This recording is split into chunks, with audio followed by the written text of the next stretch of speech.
Welcome to today's Minisode on the Good Space podcast. Really excited to share this with you. I'm expanding on the alignments that I talked about in part 1 of an episode that was released on Tuesday about ways that Spirit beckons us to align with it. So there are 4 different ways that Spirit can try to speak to us. And in part 1, I talk about alignment with feelings and then alignment with nature. So I wanted to expand on the nature part.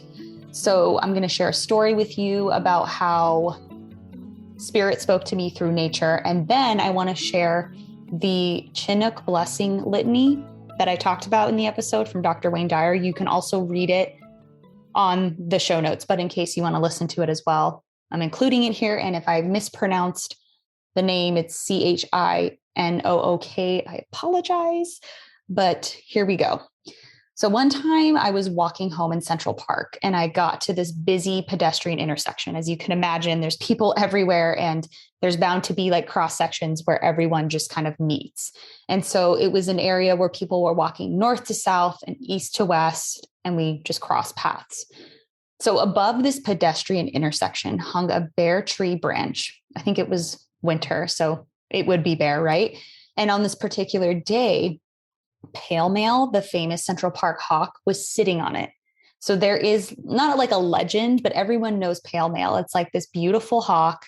And I know there's multiple ones of them, but it's a bird that's known for being spotted in Central Park. All the birders will like have their binoculars and there'll be big groups of people. And you know when a like famous bird is there, but it literally was sitting right smack above this crowded area. And it was observing everyone, and everyone walked past and didn't even notice.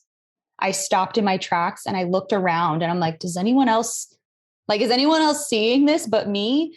And the cool part too, is that when I decided to stay and look at it, it looked me in the eye for quite some time. Like we kind of locked eyes and connected, and I felt this connection with it. And like, it was communicating to me in a weird way, which was the coolest thing. Like obviously not in words, but it was the feeling, and it was the coolest experience. And we sat there with our eyes locked for what felt like hours, yet no one else bothered to notice this spectacular moment. And I knew that was Spirit confirming to me that slowing down and observing the beauty around me was a magical and healing activity. It was kind of like a reward for being as slow as the pace of nature, right? So to round this all out with nature, Wayne Dyer says, pay attention to episodes in nature that arouse spirit and kindle an inner spark of awe and admiration for you.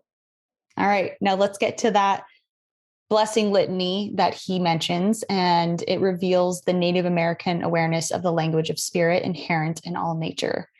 It's very beautiful. All right, so it starts. We call upon the earth, our planet home, with its beautiful depths and soaring heights, its vitality and abundance of life. And together we ask that it teach us and show us the way. We call upon the mountains, the Cascades and the Olympics, the high green valleys and meadows filled with wildflowers, the snows that never melt, the summits of intense silence, and we ask that they say, teach us and show us the way. We call upon the waters that rim the earth, horizon to horizon, that flow in our rivers and streams, that fall upon our gardens and fields, and we ask that they teach us and show us the way. We call upon the land, which grows our food, the nurturing soil, the fertile fields, the abundant gardens and orchards, and we ask that they teach us and show us the way. We call upon the forests, the great trees reaching strongly to the sky with earth in their roots and the heavens in their branches, the fir and the pine and the cedar, and we ask them to teach us and show us the way. We call upon the creatures of the fields and forests and the seas, our brothers and sisters, the wolves and deer, the eagle and dove, the great whales and the dolphin, the beautiful orca and salmon, who share our Northwest home, and we ask them to teach us and show us the way.